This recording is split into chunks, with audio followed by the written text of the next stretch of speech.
Oh, there's the flash forward. Unleashed Power comes out. Showmaker finds it with the scat of the week. The flash forward from Dread. Showmaker not going to be able to hit him with anything as Punch turns up, but a little bit too late. You'll take it, though. First blood going over to Damwon.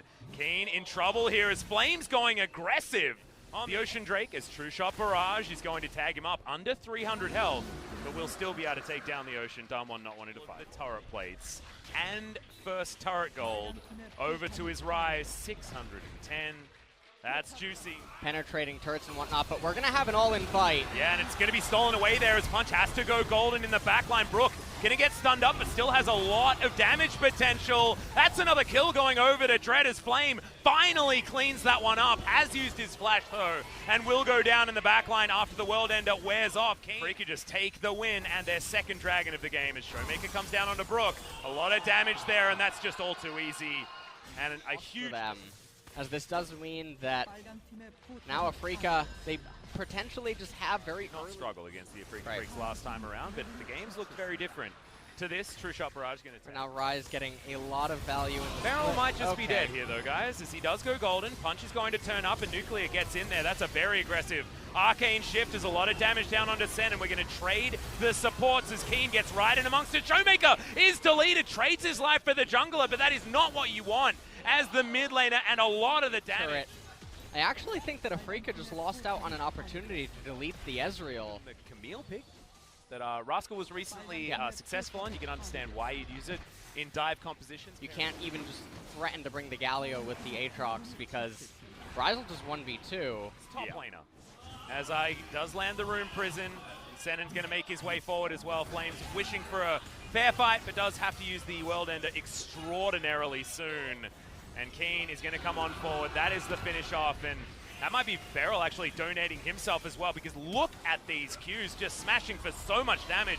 And now Punch is being dived on by Dread, who ults and dives forward. Stopwatch is going to keep him alive as Beryl is going to die. Soul grabs that kill as Keen's in the enemy base, jumping on top of Damwon Gaming, but that is biting off a little more than the man can chew, and he will go down eventually. It just pans to Lissandra, and she's just pushing. That's how it's been working. Is True Shot Barrage going to do a bit of damage there to Senon, and that's not going to be the steal.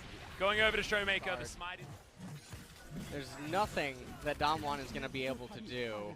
And you saw already, I mean. Really questionable because it has a reliance on getting ahead, and you can't assume that that should happen with the Rise. And we're having a trade here. Yeah, nice engage coming in from Beryl, actually, as the Realm Warp's going to be utilized here from Keen, but he dies too quickly. The Ezreal grabs that kill. The answer is on the top side of the map, though, as Brook, the zombie push has rung for Damwon.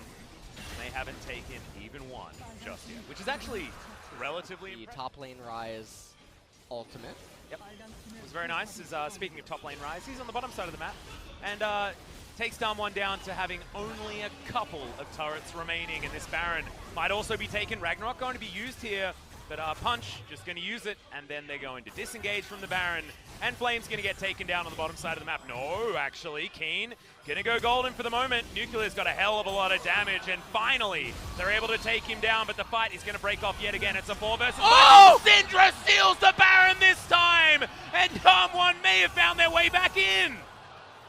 Into Elder Dragon. Look at the gold. There is so much standing gold on this map, and it's basically a or anything like that to keep himself alive. Broke that stopwatch very early on as Senon looking to make his engage. Showmaker keeps himself well and truly alive in the backline as Brook is going to go into stasis. Dread in trouble on the backline. It's a trade of 1-for-1 for the moment as Brook has to use his Zhonya's as well, but he's in amongst 4 people.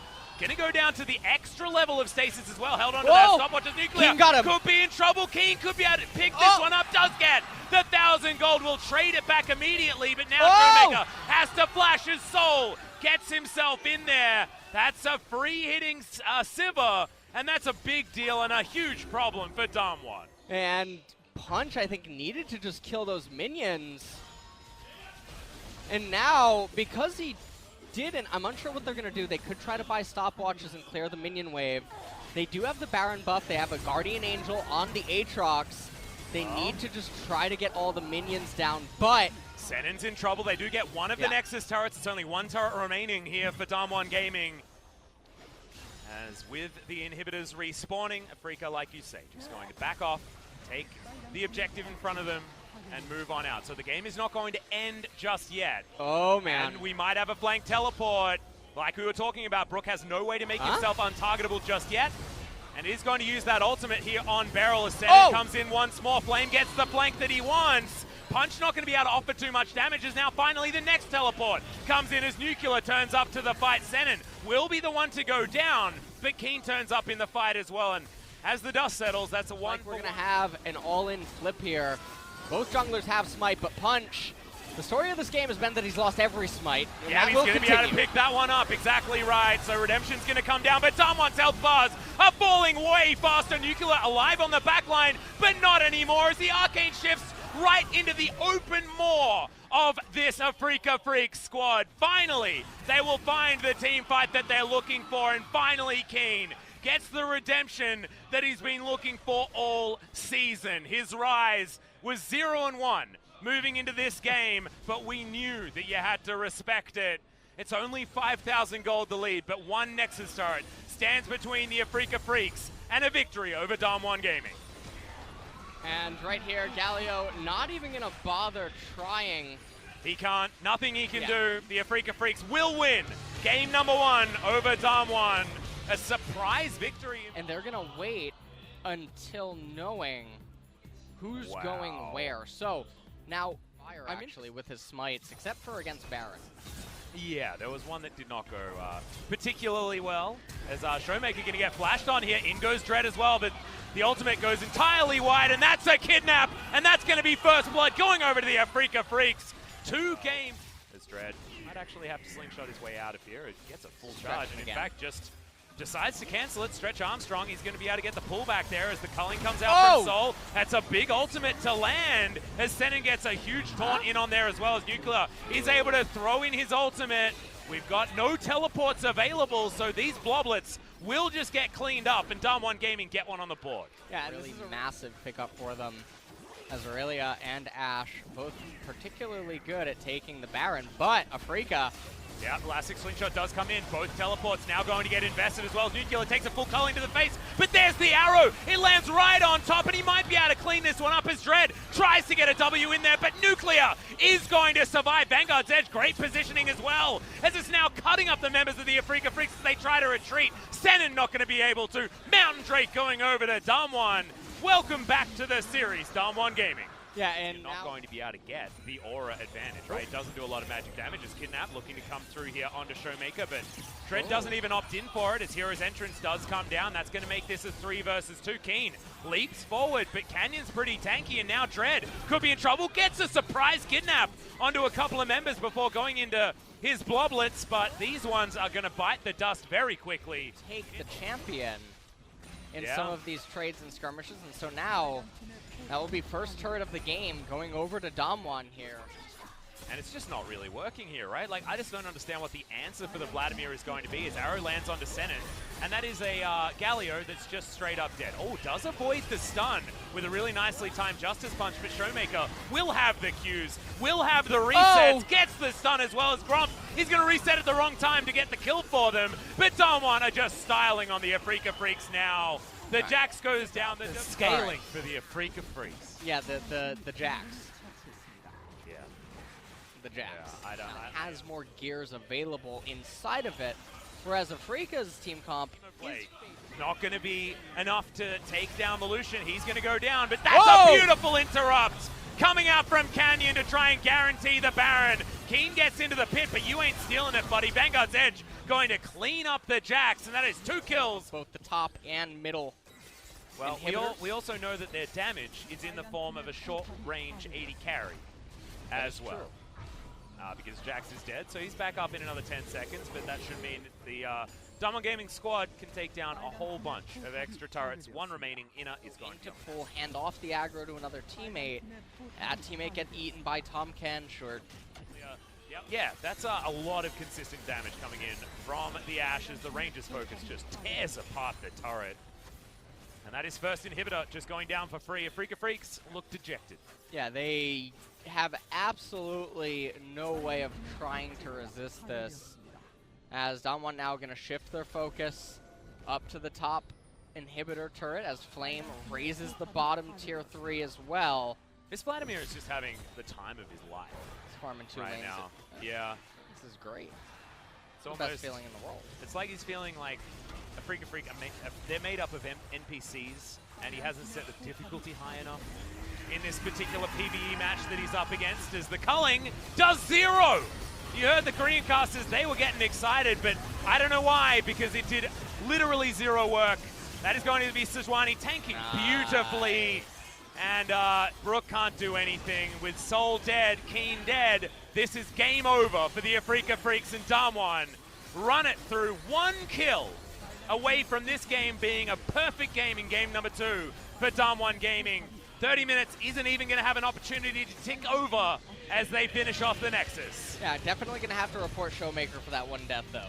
Yeah, because he was playing around Season 3, where Cannon Renekton was basically all we saw on the top side of the map, so that is going to be in the hands of Flame. But he had a wave crashing in towards him, so just smart play coming out of the Afreeca Freecs as Showmaker getting ganked here by Dread, does use the flash, gives the knock up, and the ultimate is going to come in there. Showmaker gets a lot of work done though as Canyon finds the last hit on the Q, and now with his turret plates going down, bottom side, and Canyon's going to turn up. That's a flash forward from Nuclear. He has the culling, and Soul does not have his life. That's the double tap. And that is the way up preemptively, I think anticipating that Sennen was going to come top lane with Dread, and that's what Damwon Gaming was trying to do with Canyon down in bottom. So while Showmaker moves on in, Showmaker walks over a ward.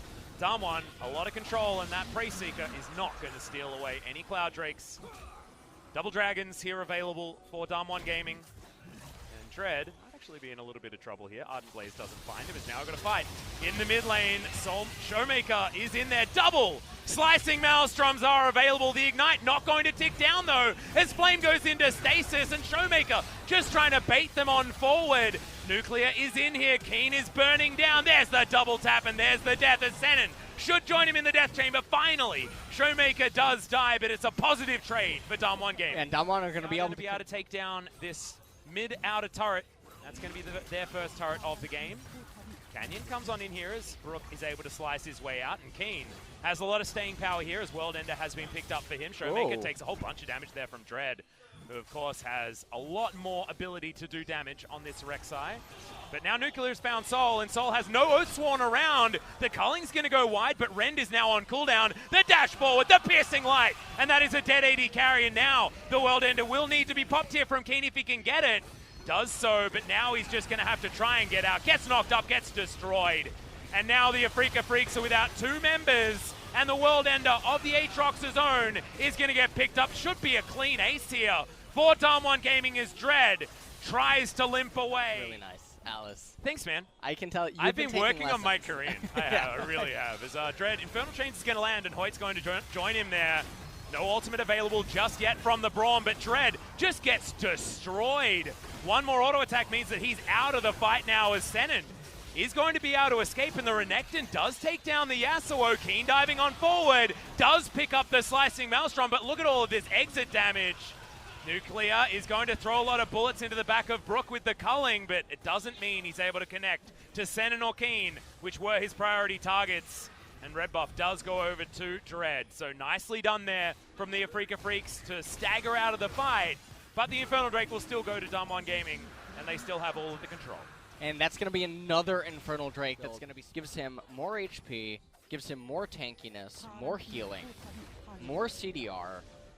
And you just Showmaker finally going to be able to raise this top tier 1 turret here, as there is 50 seconds, or about 45 seconds now actually, until the next, or there's going to be instances where there's temporarily 2 level gaps, and this is not what you want to have happening. I didn't quite catch. Very much to do. I mean, Clid did make the champion look like the power pick that we know man. it can be. As Nuclear going 1v2 and looking like he's coping very nicely against Sol and Sennen. Meanwhile, on the top side, I guess an understandable mistake to make here. As Damwon, man advantage, no jungler available for the Afreeca Freecs, and that means that Keen has to dive on forward. Hasn't had to use the Zhonya's just yet. Not even going to be able to use it at all, as Damwon grabbed that kill for free. Okay, the Renekton does pick up a kill on the back end, but Sennen decides to exit the fight entirely. Oh, okay, Baron is going to get taken down. It is the Smite that picks that one up, and the ace eventually does come in. It was close to. And right now, Damwon Gaming, a 9,000, almost a 10,000 gold lead. It will be 10K in just a second here with 2 Infernal Drakes and a Baron. This is almost feeling like a 2017 Afreeca Freecs as the Baron power play, and we've still got a minute and a half of this buff. They might be able to even break open the base, as World Ender is back available. In fact, every ultimate is back available. They're playing extremely cautious here. Yeah, and you can see 2 members are actually on the top side of the map as Dread is going to show himself. That will be the go button for Damwon, as Showmaker's going to take a lot of killing. If you remember, the ultimate is going to come out from Dread, but that actually looked like it missed.